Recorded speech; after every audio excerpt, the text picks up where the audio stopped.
પ્રસ્તુત છે અત્યારના મુખ્ય સમાચાર. 80માં સ્વતંત્રતા દિનની ઉજવણી પ્રસંગે દિલ્હીના લાલ કિલ્લા પરથી ધ્વજવંદન કર્યા બાદ રાષ્ટ્રને સંબોધન કરતા પ્રધાનમંત્રીએ રાષ્ટ્રને સપ્તધારા તરીકે ઓળખાતી 7 શક્તિના પ્રવાહોનો ઉપયોગ કરવા હાંકલ કરી. પ્રધાનમંત્રી મોદીએ વિકસિત ભારતના સર્જન માટે યુવાનોના યોગદાન પર ભાર મૂક્યો. આગામી 1 વર્ષમાં 1 કરોડ યુવાનોને એઆઈ કૌશલ્ય તાલીમ અપાશે. પ્રધાનમંત્રી નરેન્દ્ર મોદીએ તમામ પક્ષોને સંસદ અને રાજ્ય વિધાનસભાઓમાં મહિલા અનામતના અમલીકરણને રાજકીય મુદ્દો બનાવ્યા વિના સમર્થન આપવા અપીલ કરી.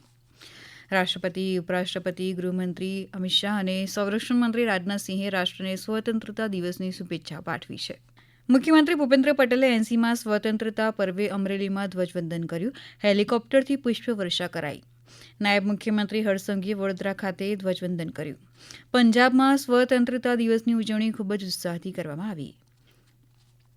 આકાશવાણીના અમદાવાદ કેન્દ્ર ખાતે સ્વતંત્ર પર્વની ઉજવણી કરવામાં આવી. તાપી જિલ્લાના વ્યારાના પોલીસ પરેડ ગ્રાઉન્ડ ખાતે વિધાનસભા ઉપાધ્યક્ષના હસ્તે ધ્વજવંદન કરાયું.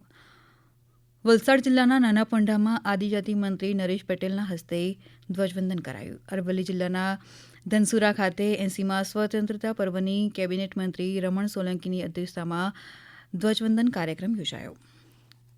પ્રધાનમંત્રી નરેન્દ્ર મોદીએ પારસી નવા વર્ષ નવરોઝ નિમિત્તે દેશવાસીઓને શુભેચ્છાઓ પાઠવી. પ્રધાનમંત્રીએ કહ્યું, નાગરિકોના સહિયારા પ્રયાસથી ભારત વર્ષ 2047 સુધીમાં વિકસિત રાષ્ટ્ર બનશે. પ્રધાનમંત્રી નરેન્દ્ર મોદી દેશને અન્ય દેશો પર નિર્ભર રહેવાને બદલે આત્મનિર્ભર બનવા ઉપર ભાર મૂક્યો.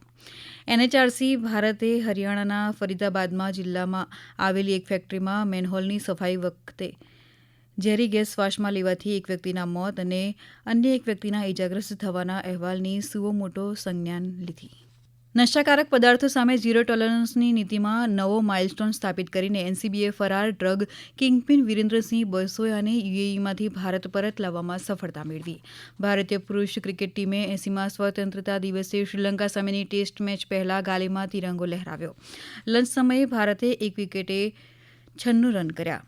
ફીબા under 18 Asia cup Australia, New Zealand અને બહેરીને ઉદઘાટન દિવસે જીત નોંધાવી.